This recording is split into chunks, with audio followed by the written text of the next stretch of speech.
प्रिय विद्यार्थियों, ये मेरा चौथा व्याख्यान है हिंदी कहानी के विकास पर। और जैसा कि आप लोग जानते हैं, जब आप लोग अपना सिलेबस निकालेंगे और यूनिट्स निकालेंगे तो एमए में जो इतिहास का पर्चा है उसमें हिंदी कहानी का विकास विस्तार से दिया हुआ है। मैं और विस्तार से बता रहा हूँ आपको। तो और उसके बाद जो EHD 3 है, जो BA का पुराना सिलेबस है, उसमें भी हिंदी कहानी के विकास की चर्चा है। और ये फिर जो नया CBCS का जो पाठ्यक्रम आ रहा है उसमें भी हिंदी ऑनर्स में भी और पास कोर्स में भी, मतलब जनरल में भी हिंदी कहानी के विकास की चर्चा की गई है। और दोनों ही ये फर्स्ट सेमेस्टर में हैं, तो आपको इस फर्स्ट सेमेस्टर की तैयारी करनी है। और जो जुलाई में जिन लोगों ने पर्चा भरा है, उनको मैंने एडमिशन लिया है, उनको जून में एग्ज़ाम देना होगा। और अभी परीक्षा की तारीख आगे बढ़ गई है। तो मैं ये कह रहा हूँ कि हिंदी कहानी के विकास पर आपसे ज़रूर सवाल पूछा जाएगा। और तब जो मैंने लेक्चर्स दिए हैं, ये व्याख्यान दिए हैं, उनको मिलाकर एक मुकम्मल उत्तर आप तैयार कर सकते हैं। आपसे नई कहानी के बारे में भी पूछा जा सकता है, प्रेमचंद की कहानियों के बारे में भी पूछा जा सकता है, और 60 के बाद जो कहानियाँ लिखी उनके बारे में भी पूछा जा सकता है। तो आज मैं जो 60 के बाद की कहानी है, मैं उस 60 के बाद की कहानी पर विचार कर रहा हूँ। और आज मैं 2000 सन 2000 तक, मतलब कि पिछली शताब्दी में जो कहानियाँ लिखी गईं, तो सभी कहानियों का तो जिक्र करना संभव नहीं है, लेकिन जो मैंने कहा था कि इतिहास पढ़ने में वो ऐतिहासिक दृष्टि निर्मित होनी चाहिए, तो मैं वही ऐतिहासिक दृष्टि आप में निर्मित करने की कोशिश कर रहा हूँ कि आप हिंदी कहानी के विकास को और तमाम उस परिप्रेक्ष्य में देखने की कोशिश करें कि आज़ादी के बाद हमारा देश किन दिशाओं में जा रहा था और राजनीतिक, सामाजिक और आर्थिक दृष्टि किस तरह विकसित हो रही थी और हम किस ओर आगे बढ़ रहे थे आज़ादी के बाद। तो इसके पिछली वाली कक्षा में जैसा कि मैंने कहा था कि आज़ादी के बाद हमें बहुत से संकटों का सामना करना पड़ा। भारत का विभाजन हुआ और गांधी जी की हत्या की गई, और फिर विस्थापन बहुत बड़ा हुआ और एक मध्य वर्ग विकसित हुआ। उस मध्य वर्ग की भी कहानी कही गई, सुनाई गई। तो ये सारी बातें चल रही थी, लेकिन 1960 के बाद कई परिवर्तन हुए, जिसको मुख्य रूप से मैं 2-4 मिनट में यहाँ कह देना चाहता हूँ। 1960 के बाद हमें 2 युद्ध लड़ने पड़े, 1962 में और 1965 में। उससे हमारी आर्थिक हालत बहुत खस्ता हो गई, और जो हम निर्माण के कार्य में लगे हुए थे, जो पंचवर्षीय योजनाएं जो विकसित हो रही थी, वो ठप सी पड़ गई बिल्कुल। और इसी दौरान जवाहरलाल नेहरू की भी मृत्यु हो गई, जो हमारे पहले प्रधानमंत्री थे। और दूसरे प्रधानमंत्री जी लाल बहादुर शास्त्री जी की, उनका भी असामयिक और दुखद निधन हो गया। तो लगातार राजनीतिक स्तर पर हमें लगातार झटके लग रहे थे। उसके बाद फिर कांग्रेस का विभाजन हो गया और बहुत अस्थिरता आ गई देश में। एक बार इंदिरा गांधी जीत के आई, फिर उनके जो गठबंधन सरकार एक बार आई। तो इस तरह से बहुत सारे उलटफेर इस दौर में हुए। 1975 में इमरजेंसी आ गई, 1984 में इंदिरा गांधी की हत्या कर दी गई, और कई तरह के उथल पुथल इस समाज में हुए। बाजार का बहुत प्रभाव बड़ा, उदारीकरण हो गया, और बाहर से आने वाली वस्तुओं को हमारे देश खुल गया उसके लिए। तो कई परिवर्तन बहुत तेजी से हुए 1960 और 2040 सालों में हर दशक अपने में परिवर्तन लेकर आया और इन परिवर्तनों का साक्षी बनी हमारी कहानियाँ। सबसे पहले तो मैं ये बता दूं कि जिस तरह से हमारे देश की आर्थिक स्थिति जो खराब हुई तो उसमें विक्षोभ बहुत पैदा हुआ, बहुत मोहभंग हुआ, आर्थिक असंतोष पैदा हुआ, महंगाई बढ़ी, खाद्यान्न की कमी हो गई, बेरोजगारी बढ़ती चली गई और कृषि व्यवस्था में भी बहुत ज़्यादा कोई उत्थान, कोई बहुत विकास नहीं हो रहा था। तो लोग शहरों की ओर भाग रहे थे और गांव छोड़ के शहरों की ओर भाग रहे थे। शहरों में वे एडजस्ट नहीं कर पा रहे थे और मध्य वर्ग के भी बहुत लोग शहर में जाकर त्रिशंकु की तरह लटके हुए अपने को महसूस करते थे। इसी दौरान एक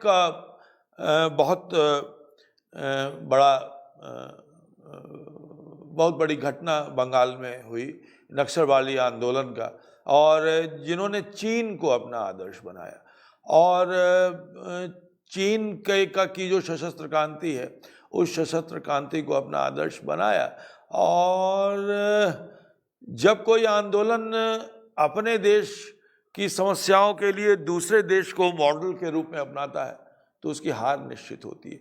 तो ये सशस्त्र क्रांति थी, इसे दबाया गया। हमारी काफ़ी जो ऊर्जा थी, जो विकास में लगनी चाहिए थी, वो ऊर्जा इसमें लगी, लेकिन धीरे धीरे वो नक्सलवादी आंदोलन बंद हो गया।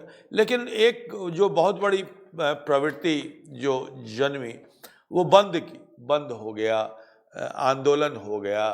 और गांधी जी का जो सत्याग्रह आंदोलन था, जो अंग्रेज़ों के ज़माने में जो शुरू हुआ था, वो तो आज़ादी लेने के लिए था, लेकिन अपने ही सरकार के खिलाफ ये आंदोलन चलता रहा। और जो सबसे मुश्किल का दौर ये हो गया कि जो सरकारें इतनी बदलने लगीं और एक स्थिरता नहीं रही, तो उससे एक भ्रष्टाचार बहुत फैल गया और नौकरशाही में, और ख़ास तौर पर जो एक पूंजीवाद और जनतंत्र का जो गठबंधन हुआ उससे भ्रष्टाचार बहुत बढ़ा। जिस तरह की हमारी चुनाव व्यवस्था थी, जिससे पैसे धीरे धीरे ज़्यादा लगने लगे, तो इस तरह से, और मध्य वर्ग भी उस भ्रष्टाचार के दलदल में फंसता चला गया। बहती गंगा में हाथ धोना, इसी को शायद कहते हैं। तो इंदिरा गांधी जब आई 1970 के आसपास, 71 में, तो उन्होंने कुछ ऐसे काम किए कि लगा कि वो जनता के लिए काम कर रही हैं। जैसे बैंकों का राष्ट्रीयकरण कर दिया और फिर बीमा, कोयला के क्षेत्र का भी कर दिया और प्रिवी पर्स वगैरह ख़त्म कर दिया। तो लगा कि जनता के प्रति वो बहुत समर्पित हैं। लेकिन ये कुछ हुआ, लेकिन जनता को इससे बहुत कुछ फ़ायदा नहीं हुआ। जो फ़ायदा हुआ वो ऊपर के लोग और पूंजीपतियों को ज़्यादा फ़ायदा हुआ, और ये सारे जो सेक्टर थे वो सरकार के नियंत्रण में आ गए। तो सरकार को, जो सरकार थी उस सरकार को बहुत फ़ायदा हुआ। और लेकिन इसी बीच एक बड़ी घटना ये हुई कि पाकिस्तान से बांग्लादेश आज़ाद हो गया 16 दिसंबर 1971 को। तो जो आज़ाद हुआ उसमें आप सब जानते हैं कि इंदिरा गांधी की बहुत बड़ी भूमिका रही, और हमारे पूर्व प्रधानमंत्री माननीय अटल बिहारी वाजपेयी ने उन्हें संसद में दुर्गा कहकर पुकारा था। तो इस तरह से उन्होंने पाकिस्तान को शिकस्त दी और बांग्लादेश बना, और इंदिरा गांधी की लोकप्रियता बहुत ऊपर उठ गई।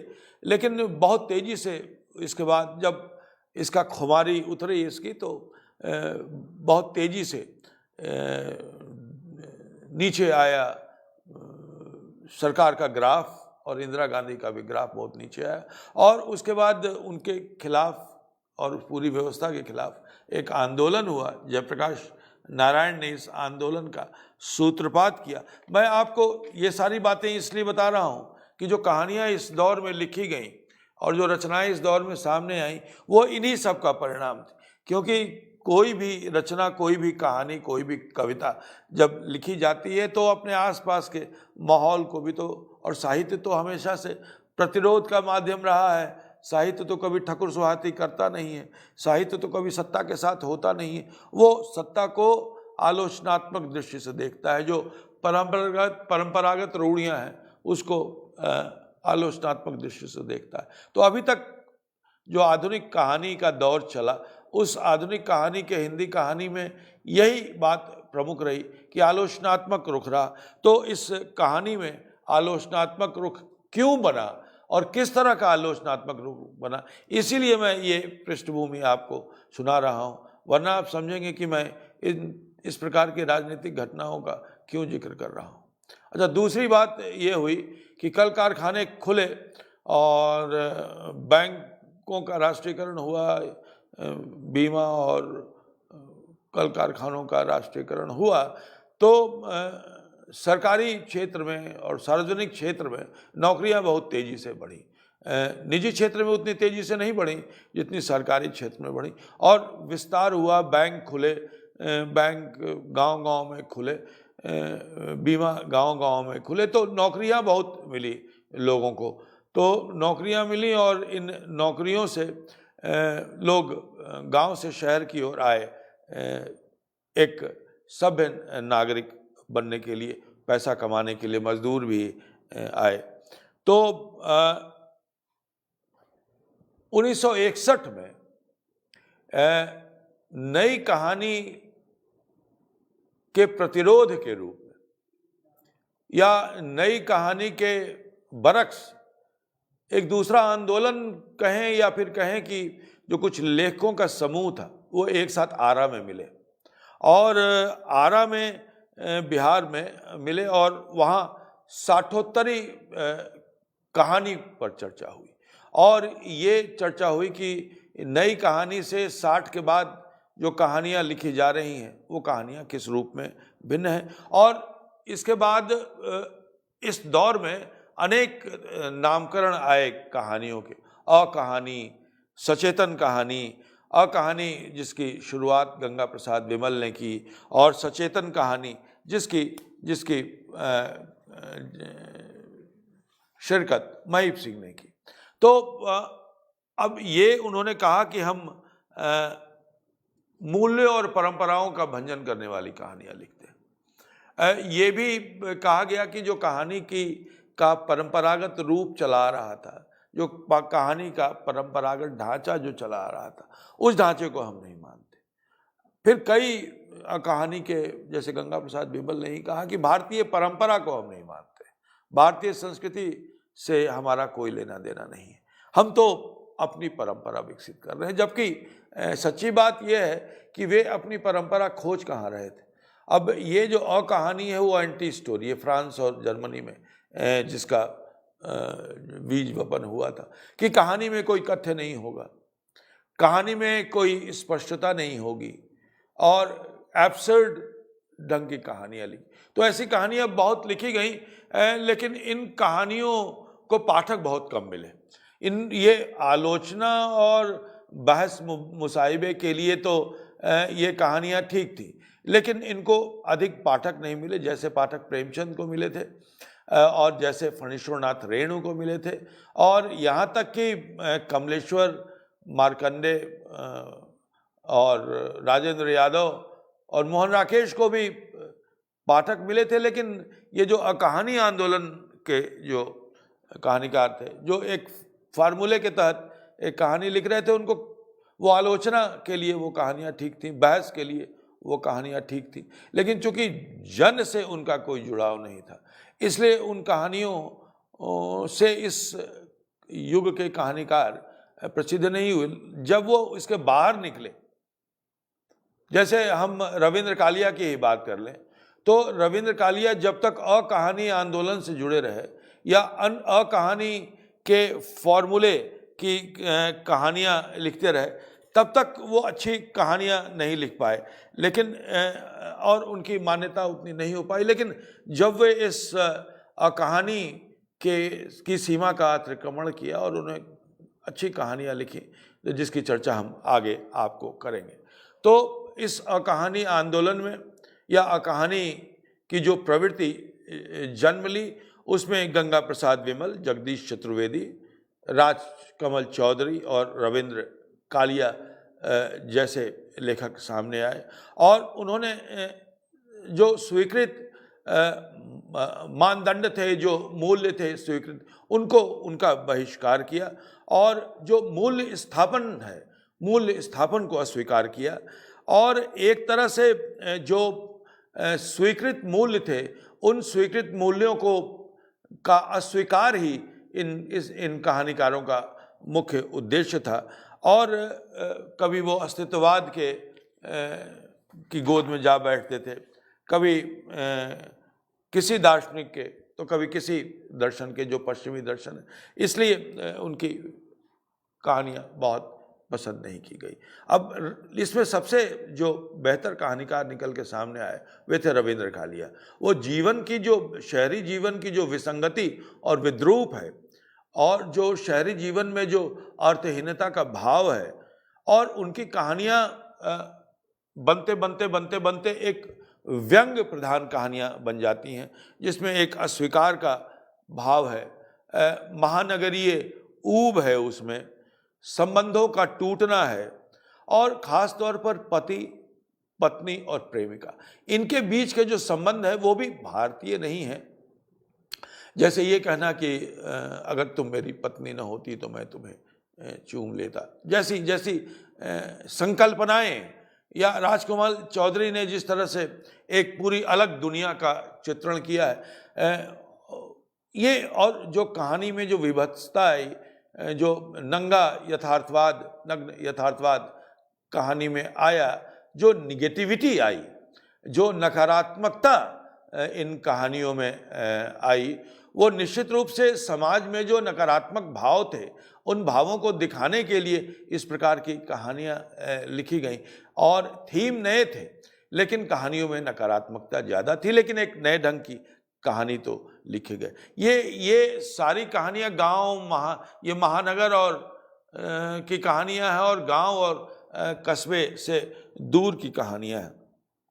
और इसमें कई पात्र ऐसे मिल जाते हैं जो गांव से आता है और शहर में आकर वो बिखर जाता है, वो टूट जाता है, वो अपने को अकेला महसूस करता है। और इस प्रकार दफ्तर में जो उठापटक है, जो एक तरह से एक दूसरे को नीचा गिराने की प्रवृत्ति है, पत्रकार की दुनिया है, फिल्मों की दुनिया है, जो समानांतर कहानी कमलेश्वर ने चलाई बाद में, वो उसमें कई फिल्मों की दुनिया की भी कहानियाँ लिखी गई, क्योंकि उसका केंद्र मुंबई ही था।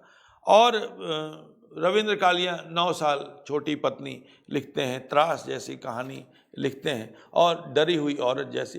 तो स्त्री को और स्त्री पुरुष संबंध को एक नए नजरिए से देखने की कोशिश करते हैं, लेकिन वो नजरिया भारतीय नहीं है बल्कि अभारतीय है। ये कहानी की सबसे, या 60 के बाद की कहानी की सबसे बड़ी जो कमी है, जो सबसे बड़ी जो विडंबना है, वो ये कि उसमें भारतीयता नहीं है, अभारतीयता है। और उसमें यह भी नहीं है कि पुरानी परंपराओं में परिष्कार करना, नहीं, उन परंपराओं को छोड़ के एक नई परंपरा विकसित करना, ऐसी परंपराओं का विकास जिसकी जड़ें हमारे समाज में नहीं है, पश्चिमी समाज में हो सकती हैं। तो पश्चिमी समाज की नकल करती हैं ये कहानियाँ। लेकिन एक कहानी है काला रजिस्टर, जो कहानी की सीमा से बाहर निकलती है, और जो मानवीय संबंध होते हैं, उन मानवीय संबंधों के पीछे जो अमानवीयता छिपी रहती है, अंदर और बाहर का जो संसार है, उस अंदर और बाहर के संसार में जो अंतर है, उस अंतर को इस कहानी में दिखाया गया है। और इस तरह की जो कहानियां रविंद्र कालिया ने लिखी, वो कहानियां बहुत चर्चित भी हुई और एक नया यथार्थ भी सामने आया।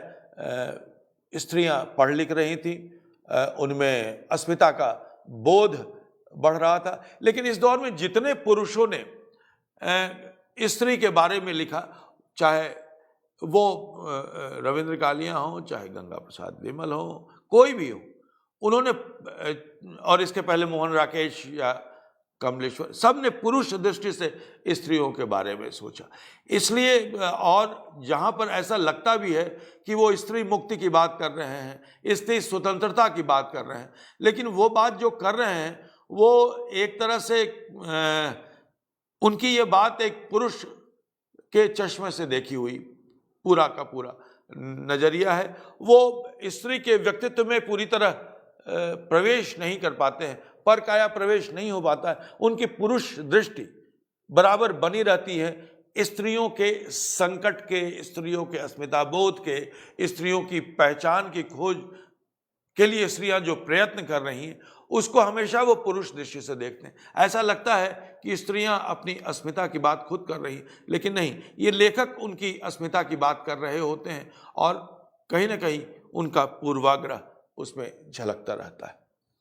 इसके बाद एक जो इस दौर के जो प्रमुख कहानीकार हैं वो दूधनाथ सिंह हैं। अब दूधनाथ सिंह ने भी इस दौर में जो कहानियां लिखी और उनकी कहानियों में एक जटिल बुनावट देखने को मिलती है। एक अस्पष्टता है, उलझाव है, जटिलता है, कोई स्पष्टता नहीं है। ऐसे प्रतीक विधान हैं जिन प्रतीक विधानों को सुलझाने में बहुत ही माथापच्ची करनी पड़ती है और हर एक व्यक्ति का अपना अपना पाठ हो जाता है और बड़ा भिन्न पाठ होता है। तो जिस तरह का समाज बन रहा था, जिस तरह का मध्य वर्ग बन रहा था, जिसके सामने कोई भी लक्ष्य नहीं था, दिशाहीन था, भटका हुआ था, बिल्कुल अपने कमरे में कैद था, और जो आम जनता थी उस आम जनता से कहीं भी उसका जुड़ाव नहीं प्रकट होता था। तो इसी तरह का अमूर्तन जो उनके विचारों में था, वो अमूर्तन उनकी कहानियों में भी आने लगा और बहुत ज़्यादा उलझाव पैदा होने लगा। मैंने अभी राजकमल चौधरी की चर्चा की। अब राजकमल कविता से कहानी की ओर आए और उन्होंने जो ऐसी स्त्रियों का चित्रण किया जिसको समाज में हम जिसका सम्मान सभ्य समाज जिसे कहते हैं वो सभ्य समाज नहीं कहता, उसको कई शब्दावलियों से नवाजते हैं, कहते हैं आवारा है, पेशेवर है और बाजारू औरत है। तो इस तरह की महिलाओं को अपनी कहानियों के चरित्र बनाकर उन्होंने एक ऐसी दुनिया हमारे सामने लाई जिससे हम बिल्कुल अपरिचित हैं। वे भी मनुष्य हो सकती हैं, इसकी तो हम कल्पना नहीं करते। वे तो अपना शरीर बेच सकती हैं, सिगरेट पी सकती हैं, शराब पी सकती हैं। इन सब के बीच ये सारी चीजें दिखाते हुए मनुष्यता का जो दर्शन, मानवीयता का जो दर्शन इनके भीतर कराया है, वो राजकमल चौधरी की विशेषता है। आमतौर पर राजकमल चौधरी को ठीक से समझा नहीं जाता है और ऐसा लगता है कि वे केवल नग्न यथार्थ प्रस्तुत कर रहे हैं और अपनी कहानियों में अश्लीलता डाल रहे हैं, अपनी कहानियों में अभद्रता डाल रहे हैं। तो ऐसी बात नहीं है। राजकमल चौधरी एक ऐसे कथाकार हैं जो अभद्र और असम्मान की दृष्टि से देखे जाने वाली महिलाओं को अपनी कहानी में सम्मान दे रहे हैं, अपनी कहानी में जगह दे रहे हैं और उस संसार के बारे में हम जान पा रहे हैं। ये बड़ा जोखिम भरा काम किया राजकमल चौधरी ने और इस जोखिम का उन्हें खामियाजा भी भुगतना पड़ा, क्योंकि उन्हें कई बार तिरस्कृत किया गया ये कह के कि ये तो आवारा और बाजारू औरतों की नग्न यथार्थ की कहानियाँ लिखते हैं। और जो उन्होंने कई ऐसी कहानियाँ लिखी जैसे शरीर धर्म या जलते मकान में कुछ लोग, अग्नि स्नान, ये मछली जाल और राजनीतिक कहानियाँ भी उन्होंने लिखी, अर्थतंत्र जैसी कहानियाँ जो है। तो बहुत बड़ा कैनवास था राजकमल चौधरी का, लेकिन उनका ढंग बिल्कुल अलग था और निश्चित रूप से ये ढंग भारतीय नहीं था।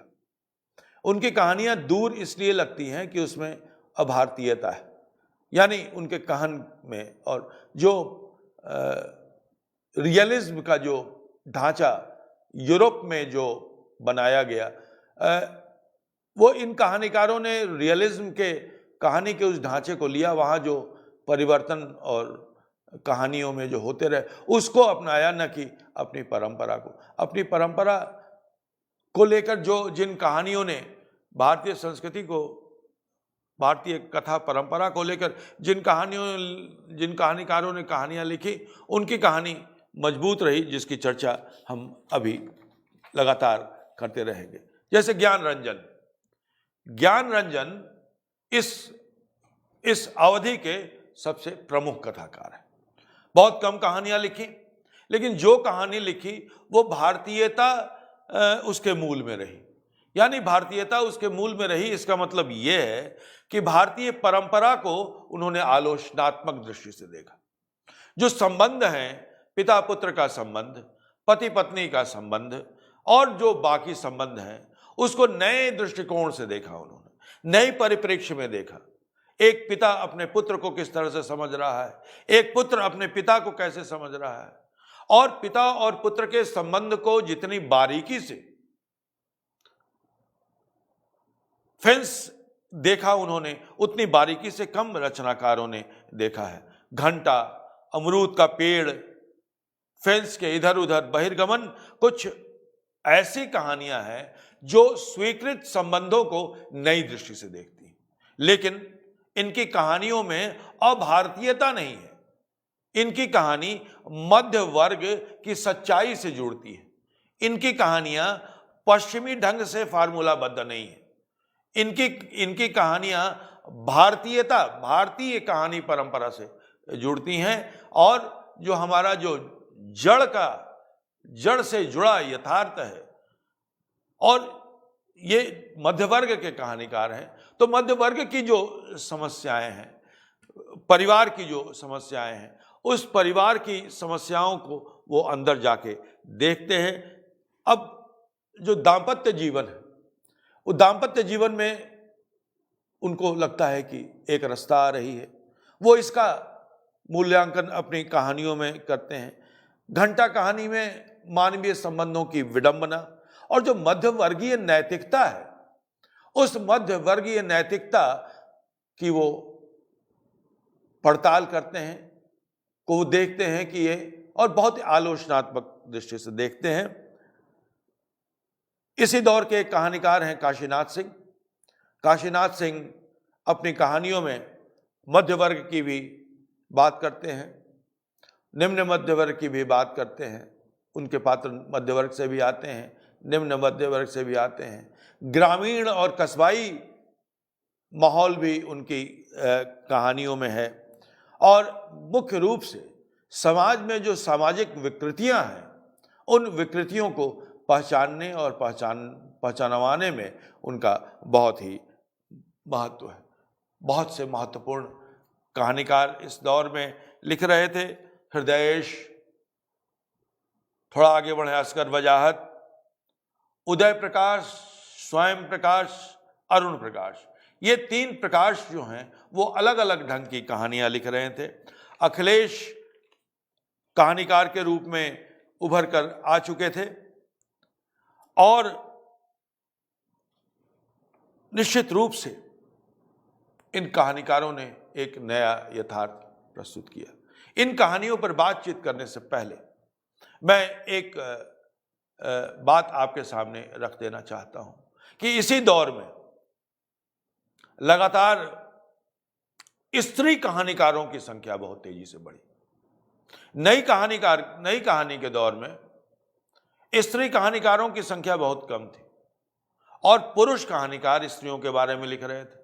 उस समय उषा प्रियमवदा, मन्नू भंडारी और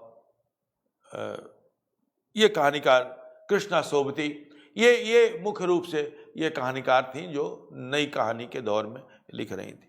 बाद में लगातार एक कारवां बनता गया और महिला कथाकार बहुत तेजी से सामने आई।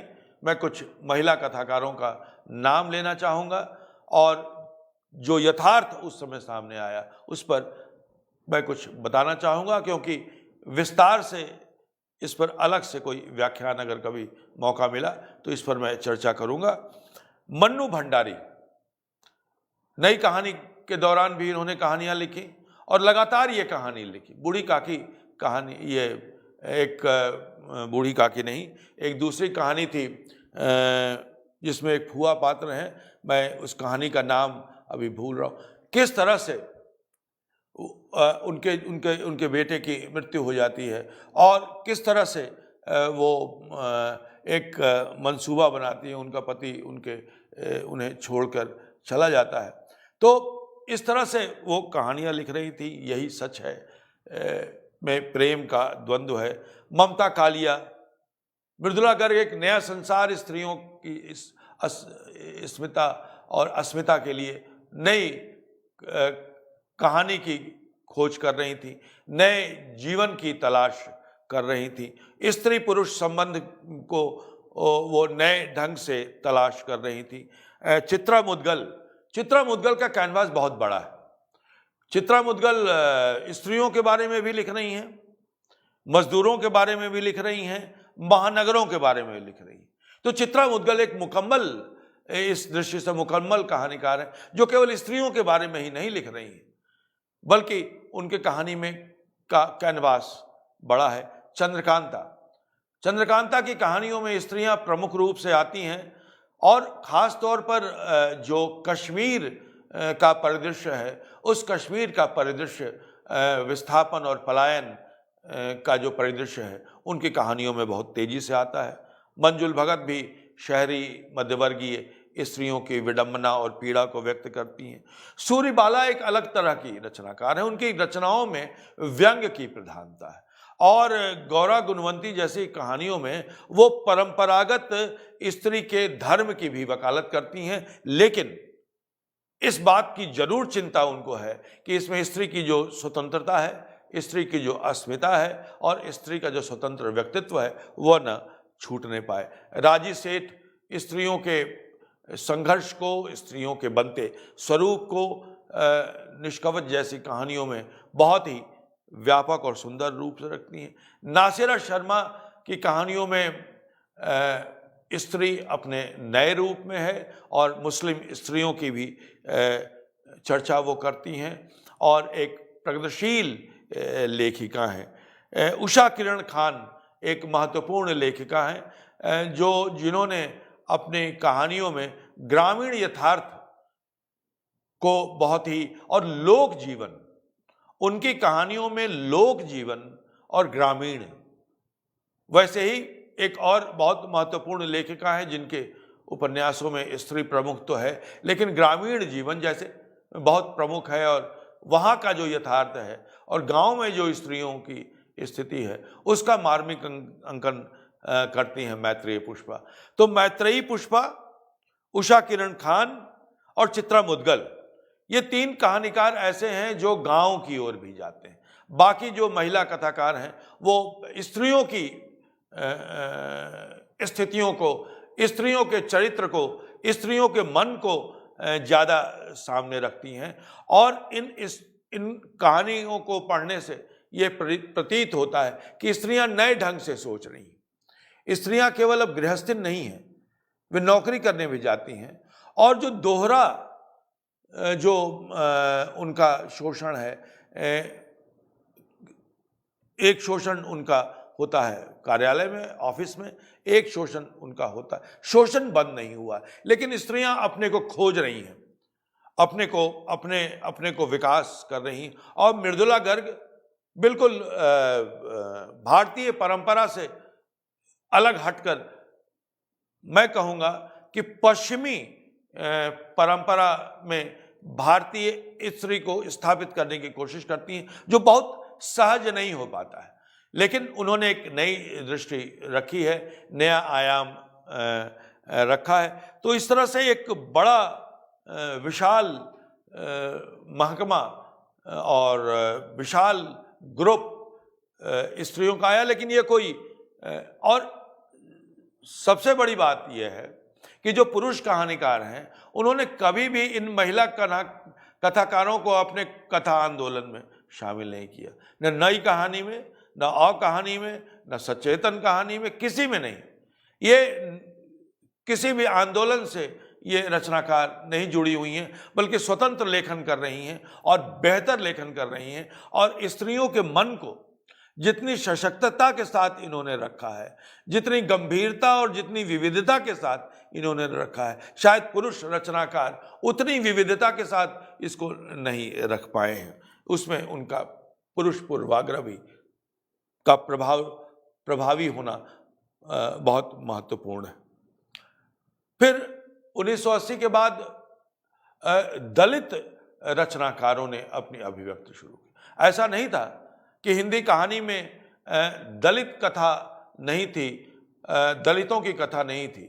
आरंभ से, प्रेमचंद के समय से भी और उसके पहले से भी दलितों की समस्याओं को, दलितों की मानसिकता को पेश किया जा रहा था। लेकिन हिंदी में सबसे पहले ओम प्रकाश वाल्मीकि ने जिस प्रकार हिंदी कहानी को एक नया रूप दिया, जिस प्रकार उन्होंने दलितों की समस्याओं को जिस तरह से कहानियों में रखा, जिस तरह से दलितों के मन को सामने रखा, उनके आत्मसंघर्ष को सामने रखा, उनकी भीतर पनप रही विरोध की चेतना को। और सबसे बड़ी बात, ओम प्रकाश वाल्मीकि का एक कहानीकार के रूप में सबसे बड़ी विशेषता यह है कि उन्होंने दलितों के भीतर जो अंतर्विरोध था, जो जाति व्यवस्था थी, ऊंच नीच का भेदभाव था, उसे भी वो उजागर करते हैं।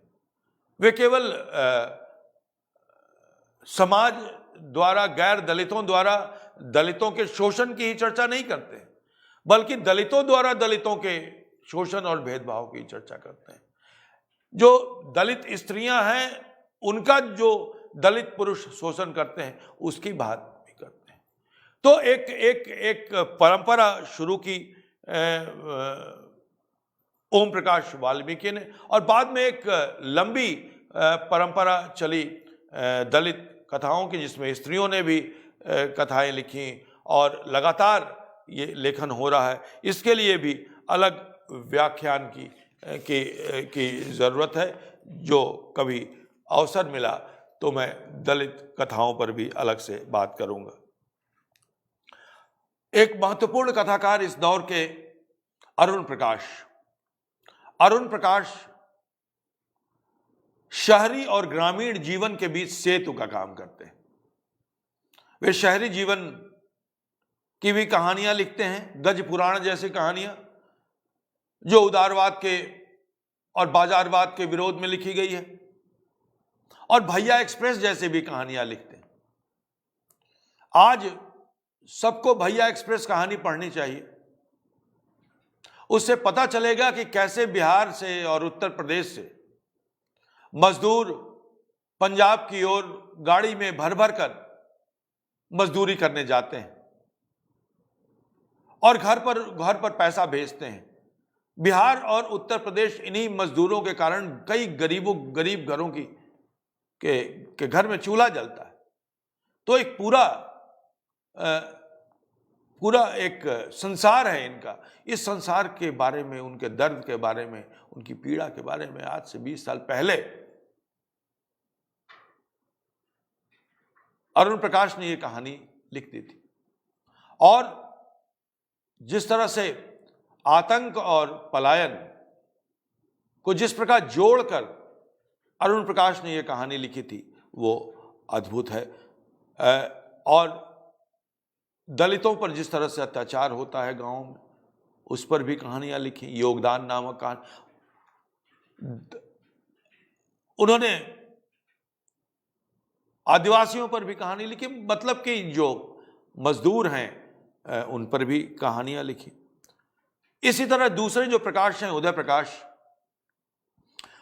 उन्होंने मुख्य रूप से उदारवाद और पूंजीवाद का जो विकृत चेहरा है उसको दिखाने की कोशिश की। कैसे मानवीय संबंध बदल जाते हैं, अलग अलग अर्थ बन जाते हैं। तो पाल गोमरा का स्कूटर, वारेन हेस्टिंग्स का सांड, तिरीच और दरियाई घोड़ा। तो इन्होंने अपनी कहानियों में जो प्रतीकात्मकता जो लाई है, जो प्रतीकों का इस्तेमाल किया है, वो प्रतीक बिल्कुल भारतीय हैं। जैसे तिरीच, जैसे सांड, ये दरियाई घोड़ा, ये सारे प्रतीक वो लाते हैं और लेकिन नई उद्भावनाएं पैदा करते हैं। उनकी कहानियों में रोमांच होता है, उनकी कहानियों में काफ़ी उठापटक होती है, और जिसको हम जादुई यथार्थवाद कहते हैं, वो जादुई यथार्थवाद और उत्तर आधुनिकतावाद भी इनकी कहानियों में दिख जाता है। इस कहानी में तीसरे जो प्रकाश हैं वह हैं स्वयं प्रकाश। स्वयं प्रकाश मजदूरों की कथा कहते हैं, और कई बार वे ऐसे मजदूरों, ऐसे लोगों की कथा कहते हैं और वो हरदम जो हाशिए पर खड़े रहते हैं। तो स्वयं तीन प्रकाश हैं जो तीनों अलग अलग ढंग की कहानियां लिख रहे थे। इसके अलावा अखिलेश एक प्रमुख कहानीकार हैं इस दौर के, जो लगातार समाज की जो विद्रूपता है, समाज में जो संकट है, उसकी चर्चा करते हैं। अंधेरा उनकी एक प्रसिद्ध कहानी है। शेखर जोशी जो काफ़ी पहले से कहानी लिख रहे थे, वो भी लगातार कहानियाँ लिख रहे थे। तो लगातार नए कहानीकार इसके साथ जुड़ रहे थे, नई दृष्टि विकसित हो रही थी, और इसके अलावा गाँव के बारे में भी कहानियाँ लिखी जा रही थी। पुराने लोगों में रामदरश मिश्र और विवेकी राय कहानियाँ लगातार गांव की लिखते आ रहे थे।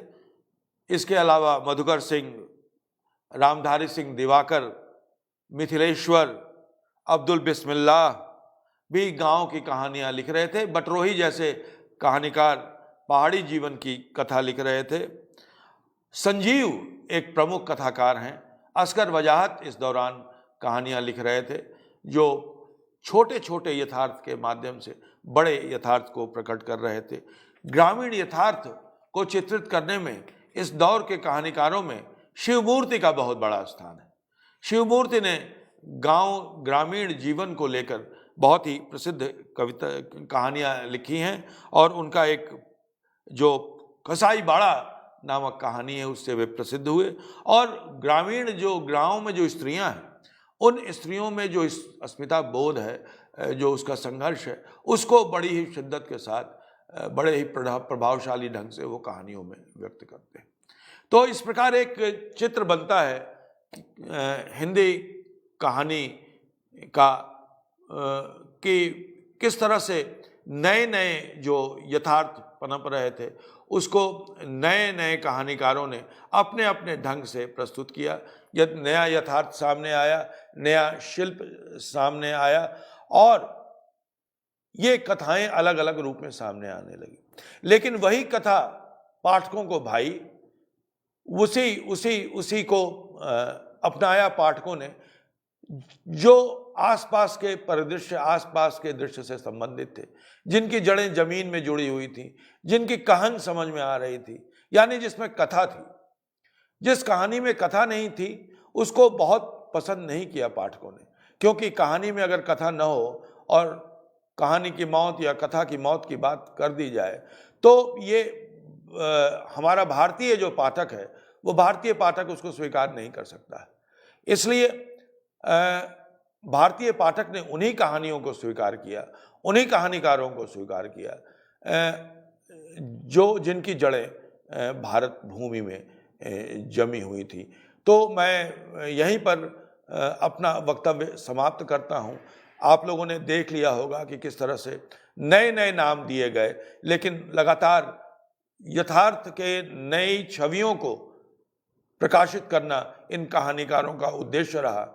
आंदोलन हुए, वाद हुए, लेकिन ये आंदोलन और वाद केवल बहस के लिए हैं, केवल कुछ चीज़ों को समझने के लिए है, नहीं तो नई कहानी और अकहानी और समानांतर कहानी का विभाजन कोई बहुत ही ऐसा विभाजन नहीं है जो कहानी की प्रवृत्ति को समझने में सहायक हो। कहानी की प्रवृत्ति को अगर समझना है तो कहानियों को पढ़ना होगा। शहरी मध्य वर्ग की सबसे ज्यादा कहानियां लिखी गई, ग्रामीण यथार्थ सबसे कम सामने आया। ये तो निश्चित रूप से इस दौर की जो कहानी की प्रवृत्ति है उसकी विशेषता है। तो इस प्रकार मैंने 2020 तक की कहानियों का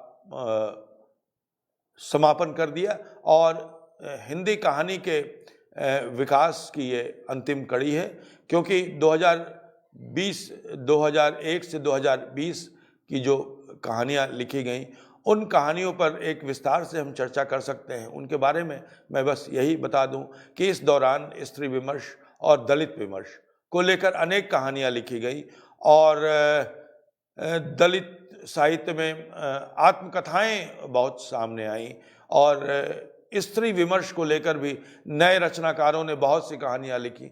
और ख़ास तौर पर इस दौर में उत्तर आधुनिकता, जादुई यथार्थवाद और शहरी मध्य वर्ग की कहानियां आई, गांव की कहानियां आई इस दौर में, लेकिन वो भी नई प्रौद्योगिकी से जुड़कर मुन्नी मोबाइल जैसी कहानी सामने आई और उस पर हम अलग से कभी चर्चा करेंगे। लेकिन हिंदी कहानी के विकास की चर्चा को मैं यहीं विराम देता हूं।